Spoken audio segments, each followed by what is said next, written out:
someday isn't on the calendar. And that's a very important lesson for all of us mortals here today. We're all taught that life is tough. Life's a bitch. Life is hard.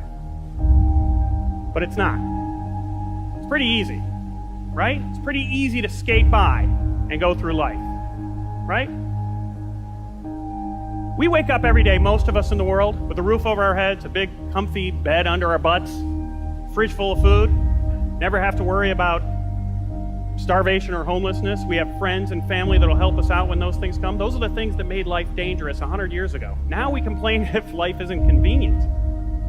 This isn't a statement on modern society. This is a statement about motivation. Life is easy. It's easy to skate by. It doesn't even sound that bad. It's called skating. Skating is fun. Who doesn't love skating? I love skating.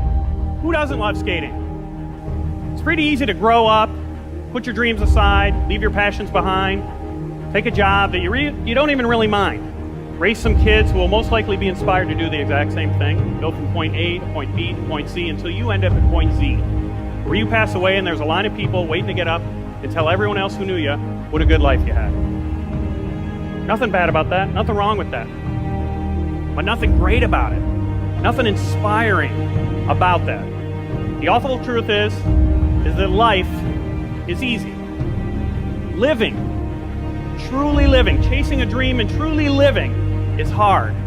Living is a bitch. Living is tough, especially when you switch it and you ask yourself, what am I dying to do? What is it that puts that fire in my heart? Answering that question isn't the end, though. That's really just the spark. Because once you get that fire burning, you need to feed it. You need to keep reminding yourself of putting new coals in there and reminding yourself every day about that goal. Because we've all taken up a hobby or a goal or a workout that we stop for just a couple days and then we never pick it up again. You need to constantly remind yourself that you're dying and that you're dying to do something. Because the minute you forget, life creeps right back in. And life is easy. Living, truly living, chasing a dream and truly living is hard. Living is a bitch.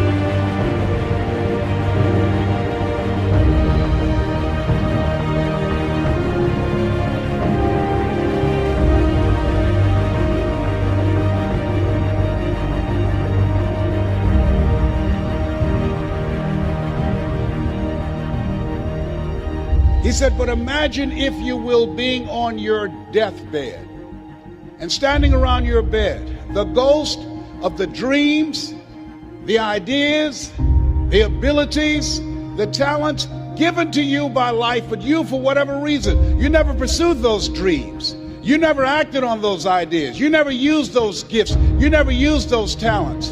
And there they are staring at you as you're lying on your bed with large, angry eyes saying, we came to you. Only you could have given us life.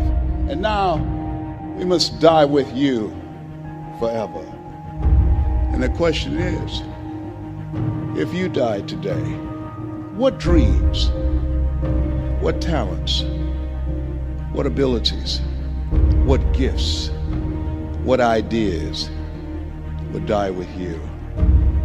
One minister out of Bahamas said, the wealthiest place on the planet is not in the Far East where there's oil in the ground. It's not in South Africa where there are diamond mines. He said, the wealthiest place on the planet is the cemetery. There you see potential never realized. There you find books never written. There you find ideas never acted on. Maybe that's why Henry David Thoreau said, oh God, to reach the point of death, only to realize that you've never lived. Only to realize that you've never scraped the surface of your potential. Let us say again, live full, die empty.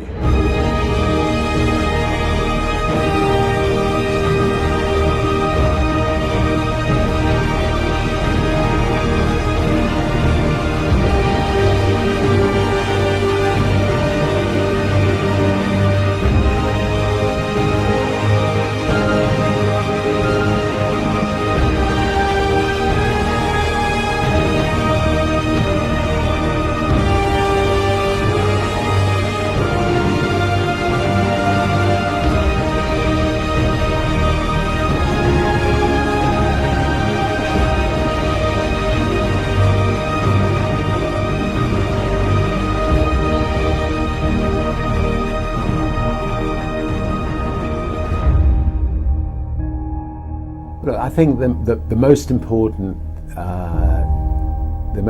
thing about running a company is to remember all the time what a company is.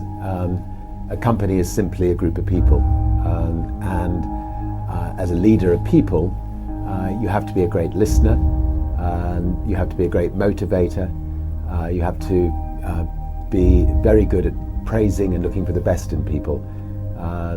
People are no different from flowers. If you water flowers, they flourish. If you praise people, they flourish, and that's a critical attribute of a leader.